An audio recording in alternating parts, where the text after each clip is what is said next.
아멘. 옆 사람과 인사 나눕시다. 새해 복 많이 받으세요. 여러분 새해 여러분의 가정에 하나님의 복과 하나님의 은혜가 함께하기를 원합니다. 여러분의 기도하는 기도가 들어지기를 원합니다. 오늘 이렇게 우리가 영상으로 예배를 드리지만 그러나 하나님은 우리의 예배 가운데 특별히 임재해 주실 줄 믿습니다. 오늘 설교 제목을 새해 행복의 문을 엽시다 이렇게 정해봤습니다. 한번 다 같이 해보십시다. 새해 행복의 문을 엽시다.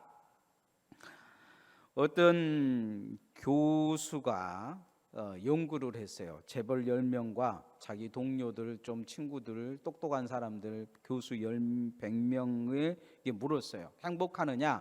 이렇게 사람들에게 진짜 요즘 삶이 행복하냐고 물었는데 거의 한 90% 사람들이 행복하지 않다고 이야기했다고 해요. 남들이 보기에 보면 저 사람 정도의 돈을 가지고 있으면 행복할 것 같은데 또 어떤 저 정도의 지식과 모든 것을 가지고 있으면 행복할 건데 그렇지 않다는 거죠. 사람의 행복의 기준이 과연 어디에 있을까요? 세상에서 제일 못생긴 여자라고 인터넷에서 소문이 난 여자가 있어요.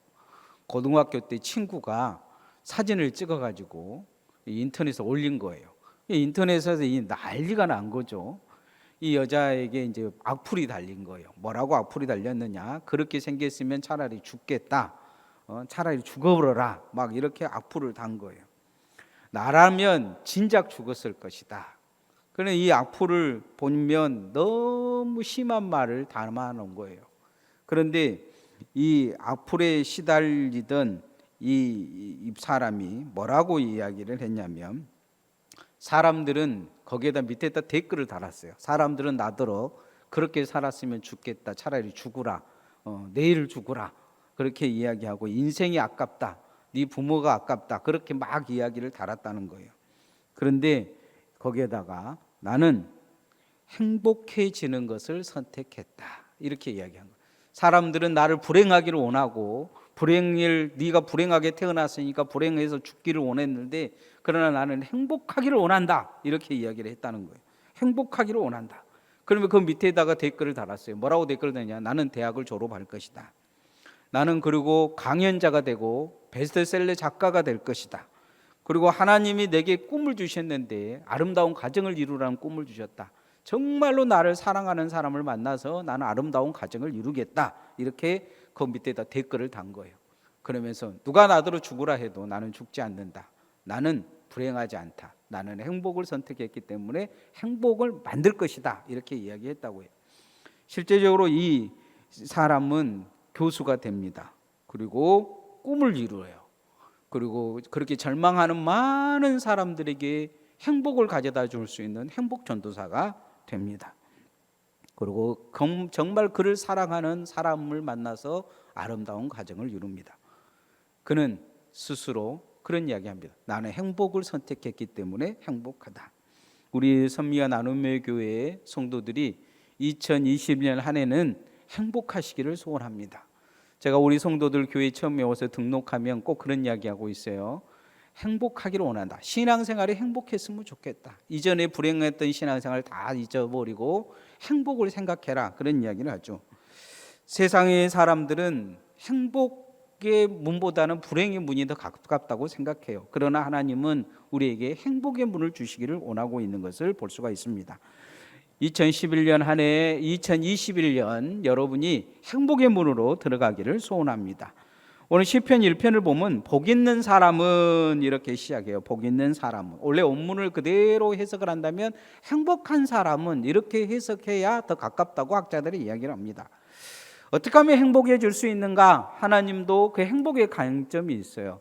아담이 홀로 있는 게 너무 외롭고 불행한 것 같으니까 화를 붙여주셨죠. 하나님이 또 이제 아담이 범죄하고 막 그래서 에덴 동산을 쫓겨나서 불행한 이 뒷모습이 너무 불쌍하니까 덜덜덜덜 떨고 가니까 가죽옷을 입혀주셨죠. 인간에 대한 행복에 관심을 하나님이 가지고 계세요. 예수 그리스도께서 이 땅에 오신 이유도 바로 우리의 행복 때문이에요. 지옥에 영원한 지옥에 가서 불행하기보다 영원한 천국에 가서 행복하기를 위해서 예수님이 오신 거죠. 이 땅에 살면서 하나님의 행복은 어디에서 오느냐? 하나님이 주시는 행복을 받기 위해서 우리가 해야 될 것이 있어요. 시편 1편은 그것을 말씀해 주고 있는 것을 볼 수가 있습니다. 첫 번째, 하나님을 향한 행복, 하나님이 주신 행복을 받기 위해서 첫 번째 해야 될 게 뭐냐면 하나님께 붙들려 있는 거예요. 따라합시다. 하나님께 붙들려 있는 것이 행복입니다. 하나님께 붙들려 있는 것이 행복이에요. 요한복음 15장에 보면 포도나무 비유가 나오죠. 예수님이 그런 말씀하죠. 나하고 안 붙어 있으면 아무 상관이 없다. 도와줄 수가 없다는 거죠. 불에 던져져서 살려질 것이다. 지옥 갈 거라는 거예요. 사람의 분액은 대부분 사람으로부터 와요. 가족이 이렇게 아프다든지 그러면 불행한 것이죠. 누가 사람과 관계가 안 좋고 맨날 싸운다든지 누가 사람이 옆에서 괴롭힌다든지 못 살게 군다든지 그러면 불행하다고 생각해요. 행복도 마찬가지로 사람에게서 옵니다. 가족들이 행복하면 행복하고 누군가 여러분을 막 잘해주고 막 도와주고 사랑해주고 그러면 행복해지죠. 대부분 할머니들이 이 손자들이 손녀나 손자들이 오면 행복한 모습을 가져요. 왜냐하면 걔들 통해서 행복을 얻기 때문이죠. 걔들이 그러니까 해달라는 거 다 해주고 맛있는 것도 사주고 좋은 옷도 사주고 그것은 그 아이가 행복해하는 것이 나에게 있어서도 행복이기 때문이에요. 사람에게서 행복을 찾지 못한 사람들은 강아지에게 행복을 찾죠. 요즘 보면 강아지가 강아지 파는 거, 강아지 고치는 거, 강아지 이발소 뭐 이런 것이 생긴 건 뭐 때문이냐면 사람들이 거기에서 행복을 찾기 때문이에요. 사람과의 관계에서 행복을 못 찾기 때문에 강아지는 무조건 복종하고 따르고 오늘 두들겨 패도 내일 껌 하나만 주면 그냥 막 좋아가지고 꼬리 흔들고 그러니까 이 강아지에게 행복을 찾는 사람들이 많아요.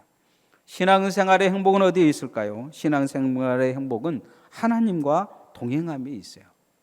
기도가 되지 않고 말씀이 들리지 않고 그러면 사람들이 불행해지는 것을 볼 수가 있어요. 사단은 이것을 너무나 잘 알아요. 그래서 사단은 하나님과 우리의 관계를 갈라놓으려고 합니다. 창세기를 보면 첫 인간 아담의 가장 큰 문제는 뭐였냐면 하나님과의 관계가 멀어졌다는 거예요. 하와를 줬는데 하와와 함께 있기보다도 이제 그는 뭔가 고독을 씹다가 그곳에서 누구를 만나냐면 사단을 만납니다. 아담은 이 고독한 고독한 아담에게 사단은 한 가지 이 꾀를 집어넣어줘요. 니도 하나님처럼 될 수 있다. 이 선악과를 먹으라고 하지 말라고 그랬는데 먹는 걸 볼 수가 있죠. 죄의 길에 들어섭니다. 죄인의 길에 들어서요. 선악과를 먹음을 통해서 죄가 들어옴을 통해 사망이 들어오는 것을 볼 수가 있습니다. 하나님처럼 될 수 있다. 오만함이 그 삶에 들어와요. 사단은 이것을 알고 있었어요. 그래서 인간을 하나님부터 멀어지게 하는 것을 볼 수가 있습니다. 우리가 하나님과 가까이 하려고 하면 어떻게 해야 되느냐? 이런 악한 꾀에 들면 안 돼요. 죄가 있으면 날마다 회개해야 돼요. 인간이 뭔가 날마다 높아지려고 하는 이 오만함에서 벗어나야 합니다. 신앙생활도 마찬가지예요. 신앙생활도 불행한 사람들이 있어요. 불행한 사람들은 꾀를 부려요. 그러죠. 뭔가 꾀를 부립니다. 그리고 불행한 사람들은 의를 생각하기보다 죄를 먼저 가까이 접할 때가 많아요. 불행한 사람들은 높아지려고 하기 때문에 불행한 거예요. 뭐가 되려고 하기 때문에 오만함이 들어오다 보면 불행함이 들어올 수밖에 없어요. 시편 1편 1절 말씀 한번 같이 읽어보십시다. 시작. 복 있는 사람은 악인들의 길을 따르지 아니하며 죄인들의 길에 서지 아니하며 오만한 자들의 자리에 앉지 아니하고. 복이 행복한 사람은 어떤 사람이냐 이렇게 쭉 이야기하고 있어요. 우리가 신앙생활 꾀를 부리면 안 돼요. 어떻게든 하나님 앞에 기도하고 예배하고 최선을 다해야 돼요. 우리가 온라인 예배 드리면 꾀 부릴 수 있잖아요. 우리가 꾀 부리면 안 돼요. 어떻게든지 하나님 앞에 예배하고 최선을 다하려고 노력을 해야 합니다. 목사도 꾀 부릴 수 있어요. 그렇죠. 어떻게든지 뭐 등한시하고 좀 적게 하고 그러나 최선을 다할 때 하나님과 동행할 수 있어요. 죄에서 멀어지려고 최선을 다해야 돼요. 내가 주님 앞에 겸손하려고 예를 써야 돼요. 낮아지려고 예를 써야 됩니다. 그런 자들에게 하나님이 함께 하시죠. 스위스 철학자 칼 힐튼은 그렇게 있어요. 인생의 최대 행복은 하나님께 가까이 있는 것이다. 누가 하나님께 가까이 가는 것입니까? 정말로 하나님 앞에 깨부리지 않고 충성드린 사람, 어떻게든 죄를 멀리하고 회개하며 주님에게 통회하며 자복하는 사람, 겸손히 하나님을 섬기고 교회를 섬기고 순종하는 사람, 이런 사람들이 하나님께 가까이 갈 수 있습니다. 성도가 가장 위험한 것은 하나님과 멀어지는 것인데 사단은 이것을 너무 잘 알고 있어요. 그래서 여러분을 쉽게 꾀돌이로 만들어요. 어떻게 하면 교회 봉사도 좀 내가 덜 할까, 이렇게 생각을 만드는 거죠.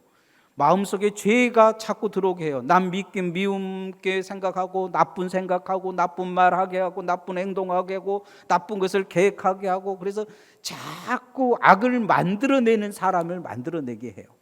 그러나 우리는 예수님의 사람으로 세이는 선을 만들기를 소원합니다. 좋은 말을 하고 어떻게든 좋은 일들을 만들어내고 사람에게 어떻게 좋은 것을 베풀려고 하고 더 좋은 것을 일으키려고 해야 됩니다. 그리고 겸손해져야죠. 사람이 오만해지면 어떻게 되냐? 고개가 뻣뻣해지고 남이 인사한가 안 한가를 찾아보고, 남이 나한테 잘해준가 안 해준가 찾아보고, 남이 조금이라도 뭐 말 한마디만 잘못하면 그냥 보복해버리고, 이게 다 오만함입니다. 겸손히 주님 앞에 내 자신을 낮추고 남을 어떻게 도와줄 것인가, 사랑해 줄 것인가, 저 사람이 나한테 해코지해도 원수 같은 저 사람을 어떻게 축복해 줄 것인가, 이러한 마음이 우리 안에 있어야 돼요. 새해는 하나님과 동행하기도 더 열심히 해야 될 것이 있어요. 진짜 하나님과 동행하는 건 뭐냐? 먼저 예배하는 거예요. 예배할 때 하나님께 동행합니다. 기도하는 습관을 들여야 돼요. 무엇보다 하나님 말씀을 살려고 노력을 해야 됩니다. 코로나로 사단은 어떻게든지 우리가 하나님에게서 떨어뜨리려고 애를 쓸 것입니다. 어쩌면 그런 방법들을 일으키고 있는지도 몰라요. 정말 힘들죠. 온라인으로 예배를 드린다는 게 힘든 일이에요. 여러분, 어떤 분들은 그래요. 데이터가 없어서 예배를 못 드린다. 저는 그런 생각을 또 사단이 준 거라고 생각해요. 한번 예배 드리는데 이게 예배 드리면 데이터비가 뭐 3,000원 이상 들지를 않아요. 그런데 이제 그 핸드폰비 많이 나온다고 예배를 안 드린 사람들도 있어요. 얼마나 어리석은 거예요. 그렇죠? 그 3,000원이 뭐라고? 어찌 보면 없는 사람한테는 큰 돈이겠지만 요즘 같은 시대에 3,000원은 아무것도 아니에요. 한 번의 예배를 위해 3,000원 드리는 건 아무것도 아닌데 그것 때문에 예배를 못 드리는 사람들도 있어요. 데이터가 없어서 못 한다는 거예요. 이걸 누가 가져다 준 생각이에요? 가만히 곰곰이 생각해 보면 신앙인으로서 회개해야 될 문제이기는 하지만 이런 생각은 다 사단이 가져다 준 거예요. 악한 꾀죠. 그러면 악한 꾀를 통해서 우리가 예배와 기도를 멀어지는 죄를 벌게 하는 거예요. 그걸 자꾸 오만하게 지는 것이죠. 하나님 앞에 우리가 새해에는 어떤 상황이든지 예배하려고 애를 써야 돼요. 기도하려고 애를 써야 돼요. 아마 우리가 하나님 앞에 그렇게 최선을 다해서 살아가야 될 것입니다. 두 번째, 인간이 행복해지는 비결은 뭐냐? 말씀을 묵상하는 거예요. 주야로 말씀과 함께하는 거예요. 따라합시다. 말씀을 듣고 사는 것이 행복의 시작입니다. 사람이 무엇에 사로잡혀 있는가? 그 사람의 일생을 결정을 해요. 그러죠. 직업도 보면 대부분의 사람들이 자기가 좋아하는 것을 선택하죠. 음식을 막 잘하는 사람은 요리사가 되려고 애를 쓰고 요리사가 결국 되는 것을 볼 수가 있어요. 술에 잡힌 사람은 술 중독에 알코올 중독이 되죠. 마약에 잡힌 사람은 결국 감옥에 가는 것을 볼 수가 있습니다. 무엇에 잡혀 사느냐, 이것이 행복이라는 거예요. 근데 하나님의 사람은 무엇에 잡혀 살아야 되느냐? 말씀에 잡혀 살아야 된다 말씀합니다. 히브리서 4장 11절에 보면 하나님의 말씀은 살았고 운동력에 있어 좌우의 어떤 검보다 예리하며 혼과 영과 관절과 골수를 찔러 쪼개기까지 하며 하나님의 기쁘신 것이라도 생각과 뜻을 감찰하시니라, 이렇게 말씀하고 있습니다. 하나님의 말씀이 우리를 살린다는 거예요.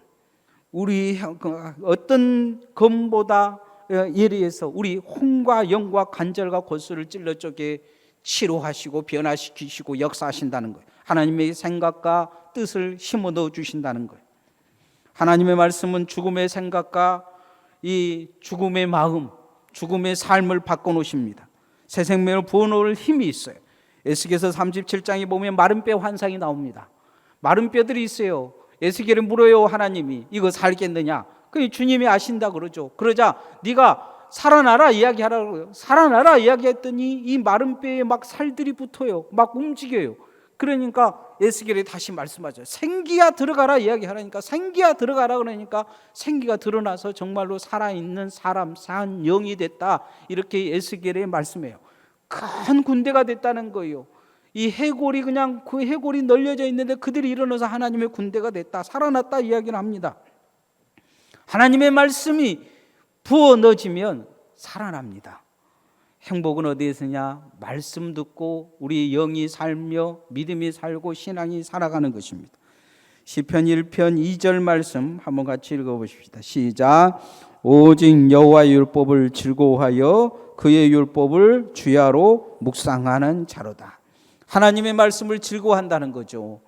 여러분, 하나님 말씀이 점점 싫어지면 그게 문제가 있는 거예요. 애들도 그러죠. 자꾸 좋은 이야기 해주면 이 좋은 이야기가 들리지 않는 거예요. 잔소리 한다고 듣기 싫다 그러고 얼굴 찡그리고 그러면 관계가 멀어지죠. 사춘기 아이들은 되게 그런 경향이 있어요. 우리 아이들도 사춘기 때 정말 힘들었어요. 제일 미운 사람이 누구냐 그러면 아빠라 그랬어요. 제일 미운 거예요. 왜냐하면 제일 옳은 소리 하거든요. 제일 듣기 싫은 소리 하거든요. 지금도 그럴 수 있어요. 아빠가 제일 미울 수도 있어요. 그런데 우리가 신앙생활을 하다 보면 하나님과 멀어지다 보면 이런 관계가 돼요. 말씀이 싫어요. 말씀 듣는 것이 싫어요. 목사가 전해주는 말씀은 꼭 자기한테 이야기해서 자기 욕한 것처럼 들려져요. 그러나 말씀은 살아라고 하시는 거예요. 생명의 역사가 있어요. 주야로 말씀을 묵상하면 그 말씀이 약이 되고 그 말씀이 생명이 되고 삶의 축복이 되어지는 거예요. 말씀을 들을 때, 말씀이 복음으로 선포될 때 사단이 물러가는 거예요. 사단이 덜덜덜 떠는 거예요. 사단이 뿐만 아니고 말씀이 들릴 때 회개하면 죄가 떨어져 나간 거예요. 우리를 저주할 죄가 떨어져 나가면 축복의 사람이 돼서 여러분이 하나님의 축복을 받을 수가 있어요. 말씀이 들려질 때 영이 살아나는 거예요. 생기가 나는 거예요. 영이 살면 기도할 수 있어요. 영이 살면 말씀을 더 깊게 붙들 수 있어요. 하나님과 깊게 동행할 수 있어요. 여러분의 삶에 말씀이 흘러가면 여러분만 사는 게 아니고 여러분 집안이 살 수가 있어요. 에스겔서에 보면 에스겔의 성전의 제단의 동편에서 물이 흘러요. 그래서 조금 흘러다가 나중에 에스겔의 발목에, 무릎에, 허리에, 머리끝까지 차요. 그러고는 한 강이 되어지는데 이 말씀이 닿는 곳마다 다 죽었던 것이 살아나요. 갯벌에서 살아나고 막 나무들도 살아나고, 나무들이 살아나서 그 나무의 이파리와 열매와 꽃을 먹으면 그것이 약재가 돼서 사람들도 산다고 이야기를 하고 있어요. 하나님의 말씀이 생명의 역사가 나타나면 주변이 사는 거예요. 여러분이 하나님의 말씀을 새해 더 가까이 하고 말씀을 묵상하면 여러분의 주변에 있는 사람들이 다 예수 믿는 사람이 되어줄 것이요, 축복의 사람들이 될 것이요, 여러분이 그렇게 하나님의 말씀을 붙들고 기도하면 기도의 응답을 통해서 축복의 역사가 여러분의 삶에 나타날 줄 믿습니다. 그렇게 새해는 하나님의 말씀과 함께 동행하고 하나님 말씀과 함께 하시기를 소원합니다. 세 번째, 축복의 문은 어떻게 열려지느냐? 뿌리를 깊게 내리라 이야기해서 누구에게 뿌리를 깊게 내리냐? 하나님께 뿌리를 깊게 내리는 거예요. 따라합시다. 하나님께 뿌리를 내리는 것이 행복의 시작입니다. 오늘날 인류를 보면 어디서 태어났느냐에 따라서 달라지는 것을 볼 수가 있죠. 코로나 시대에도 보면 그러죠. 어떤 나라들은 그냥 그곳에서 이 코로나가 그냥 어려움 없이 마스크도 안 쓰고 지내는데 어떤 곳에서는 너무 힘들기도 해요. 예수 믿는 것도 마찬가지죠. 여러분이 만약에 북한에 태어났다면 예수 믿는 것 때문에 지금 다 수용소 가가지고 우리가 쥐 잡아먹고 그럴 수 있어요. 예수 믿는 것 때문에 얼마나 그분들이 힘든지 몰라요. 그래도 대한민국에 태어난 게 얼마나 축복입니까? 여러분 어디에 심겨져 있느냐, 어느 땅의 국적을 가지고 있느냐, 이것도 정말 중요합니다. 하나님의 국적, 나라의 국적을 가진 사람들, 이 사람들에 대해서 모세가 그런 이 부러운 이야기를 한 말씀이 있어요. 신명기 33장 29절에 보면 이스라엘이여 너는 행복한 사람이로다. 여호와의 구원을 너같이 얻은 백성이 누구냐? 이렇게 이야기합니다. 하나님께서 도우심으로 죄와 사막과 사단을 이길 수 있도록 하나님이 그를 뒤에서 도우신다는 거예요. 하늘에서 내려오신다는 거예요. 여수도나 너같이 하나님을 도우시는 사람이 어디 있느냐? 하나님이 하늘에서 내려오신다. 이 신명기 33장이 그렇게 말씀하고 있어요. 하나님께 심겨졌기 때문이죠. 우리 시편도 그런 이야기를 해요. 하나님 뜰에 심겨진, 하나님이 시냇가에 심겨진 이 사람은 시절을 쫓아 열매를 맺는다는 거예요. 1장 3절 말씀 한번 같이 읽어보십시다. 시작. 그는 시냇가에 심은 나무가 철을 따라 열매를 맺으며 그 잎사이가 마르지 아니함 같으니 그가 하는 모든 일이 다 형통하리로다. 가뭄이 들면 가장 먼저 죽는 나무가 이 물가에서 멀어진 나무죠. 돌밭에 있다든지 뭐 이런 나무들은 심한 가뭄이 들면 견디지를 못해요. 그러나 시냇가에 심은 나무는 아무리 가뭄이 들어도 뿌리가 깊이 시냇가에 저 안에 있으면 시냇가 깊은 곳에는 이 물이 겉으로는 흐르지 않아도 안에는 물이 흐르기 때문에 이 꽃이 피고 열매를 맺을 수가 있어요. 항무지에서 자라는 나무들은 다 죽어도 시냇가에 심은 나무들은 죽지 않는 것이죠. 뿌리가 있으면 다 다시 시냇가에 있는 나무들은 순을이 나서 결국은 살아나는 것을 볼 수가 있어요. 신앙도 마찬가지예요. 어디다 뿌리를 내리느냐 정말로 중요합니다. 여러분, 이 땅에서 생명의 시냇가가 어디입니까? 교회입니다. 교회에 뿌리를 내려야 돼요. 하나님의 집에 심겨진 성도는 복이 있다 이렇게 말씀합니다. 하나님의 집에 심겨진 성도가 되어야 될 줄 믿습니다. 교회의 뿌리를 잘 내려야 돼요. 교회의 뿌리를 잘 내려야 하나님의 복을 받습니다. 시편 기자도 그렇게 말합니다. 하나님의 집에 심겨진 자여 너는 복이 있다, 이런 고백이 있습니다. 우리가 하나님의 집에 뿌리를 내리기 위해서 어떻게 해야 되냐?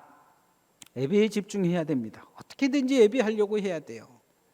우리가 성전에 올해는 이제 어찌 보면 지금 계속 연장해서 계속 오지 못할 수도 있어요. 제가 이제 이번 주부터 강구를 그렇게 드릴 생각을 하고 있는데, 주일날 오후에 오셔가지고 기도하고 가셨으면 좋겠어요. 계속 성전을 너무 멀리 하다 보면 그러니까 오셔가지고 5분이라도 이렇게 기도하시고 가시고, 또 헌금하실 분들은 헌금하시고, 그래서 주일날 오후에는 제가 교회 문을 열어놓을까 지금 생각 중이에요. 어떻게든지 하나님 앞에 예배하려고 노력을 해야 돼요. 내가 심겨진 마음을 가지려고 해야 돼요. 교회를 사랑하는 마음을 가지려고 해야 돼요. 교회에 헌신하는 마음을 가지려고 해야 돼요. 교회의 뿌리를 깊게 내리려고 해야 돼요. 사단은 어떻게든지 뿌리를 내리지 못하게 하려고 예를 써요. 왜냐하면 그냥 쉽게 옮겨버리려고 해요. 어디로 옮기려고 합니까? 다른 교회로 옮기려고 하는 거 아니에요. 사단은 지옥으로 여러분을 옮기려고 하는 거예요. 그래서 교회 안에 하나님의 집에 잘 뿌리를 내려야 돼요. 이거 바로 시냇가예요. 새해는 여러분이 행복의 문으로 들어갔으면 좋겠어요. 하나님이 만들어 놓으신 행복의 문이 있어요. 이 시편 2편은 그것을 이야기하고 있어요. 하나님이 만들어 주신 행복의 문. 그건 무엇이냐? 첫 번째 1절에 보면 그런 말씀이 있죠. 깨부리지 않는 거예요. 하나님께 충성하는 마음. 하나님 앞에 죄를 회개하고 죄를 털어버리는 거예요. 겸손히 하나님 앞에 자기를 낮추고 오만하지 않는 거예요. 행복의 문 두 번째 문은 뭐냐? 하나님의 말씀을 가까이 하는 거예요. 날마다 하나님 말씀 묵상하는 거예요. 올해도 이제 마태복음 시작해서 1월 1일부터 시작해가지고 성경 읽기 밴드에 말씀을 읽어가고 있어요. 하루에 3장씩. 작년에 딱 일독하고 올해도 읽어가고 있어요. 계속 말씀 성경 밴드에 보면 새벽 예배도 올려주고 있어요. 거기에 새벽 예배도 영상으로 계속 예배를 드려요. 또 말씀 거기 보면 제가 날마다 여러분에게 신앙에 도움이 될 만한 그런 성경 공부를 시키고 있어요. 여러분이 그 한 하루에 5분에서 10분 정도 시간을 들이면 그 3가지를 다 할 수가 있어요. 저는 여러분이 날마다 하나님 앞에 그렇게 말씀으로 깨어 있기를 소원합니다. 이 말씀의 행복의 문으로 들어오셨으면 좋겠어요. 마지막 3번째, 교회에 잘 심겨져야 돼요. 코로나로 목회자들이 가장 힘들어한 것은 교인들이 교회에서 떠나지 않을까 힘들어해요. 저는 우리 교인들은 한 명도 떠나지 않을 거라고 확신해요. 왜냐하면 제가 신방을 다 해보고 돌아다니는 보면 교회 나오지 않으신 분들도 다 온라인으로 예배를 드리고 있어요. 밴드로 더 카카오톡으로 다 이렇게 저하고 소통을 하는 거 보면, 또 어르신들 또 예배 못 나오신 분들이 이 가족들 때문에 예배 못 나온다고, 코로나만 끝나면 나오겠다고 저한테 늘 이야기를 하셔요. 정말 중요한 것은 어떤 모양이든지 내 마음을 교회에다 깊게 심으려고 애를 써야 된다는 거예요. 새해는 이렇게 하나님께서 주신 행복의 문 안에 여러분이 아멘하고 들어옴을 통해서 새해 여러분의 가정과 직장과 사업과 또 자녀들 손들이 위해 여러분과 함께하는 모든 곳에 하나님의 행복이 함께하기를 소원합니다. 찬양하십시다.